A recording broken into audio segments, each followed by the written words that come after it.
So I was in Hawaii, I was 9 years old. My father was the head of education, PhD. Very smart man, good guy.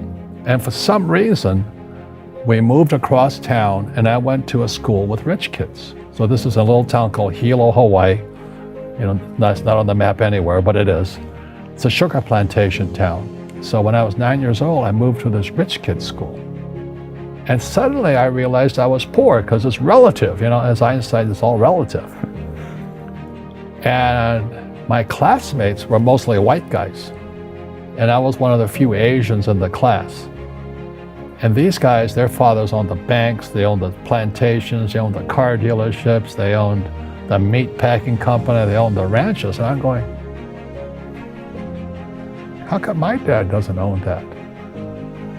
So I remember raising my hand when I was 9 years old, talking to my fourth grade teacher, and I said, when am I going to learn about money? And she was this woman who should have retired 50 years earlier. She was so sick and tired of kids by this time.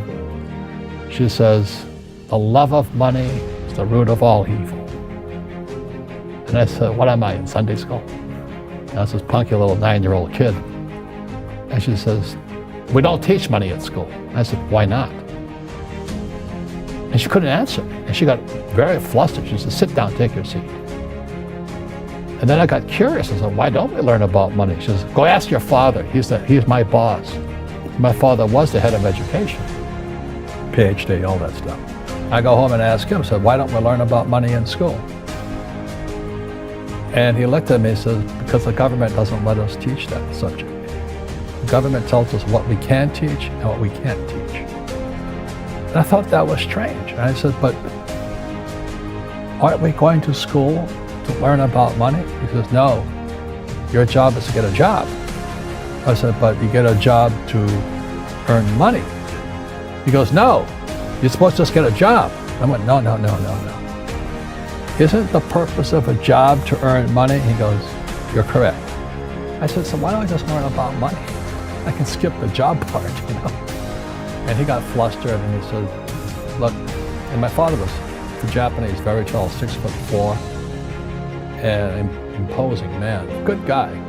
But he says, if you want to learn about money, why don't you ask your best friend's father about money? And I said, why? That's Mike. So why ask him?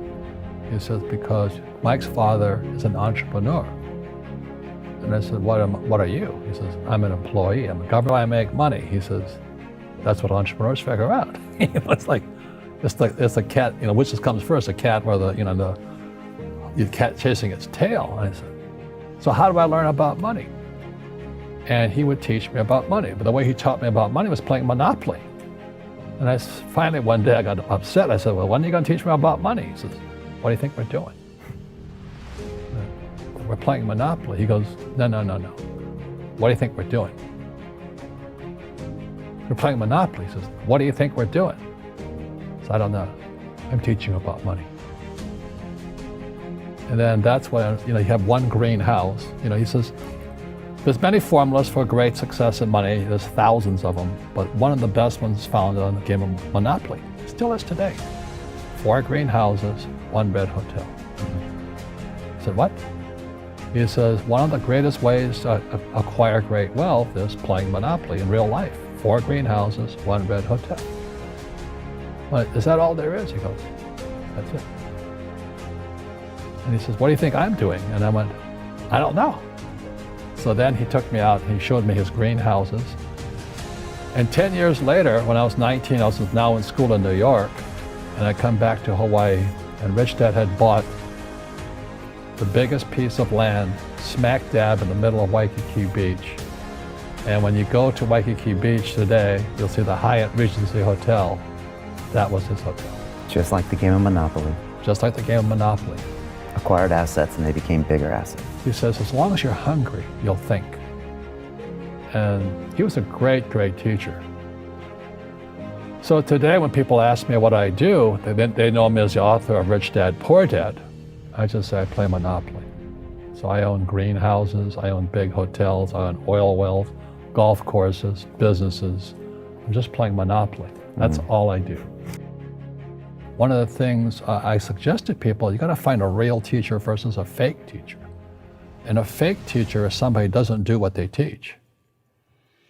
And a real teacher is doing what they teach every day. So my accountants, my attorneys, they're in it every single day. And that's how I learn, because every day I'm solving problems in my business. So I have accountants and attorneys and bankers and all these people on speed dial because I'm solving problems with my team.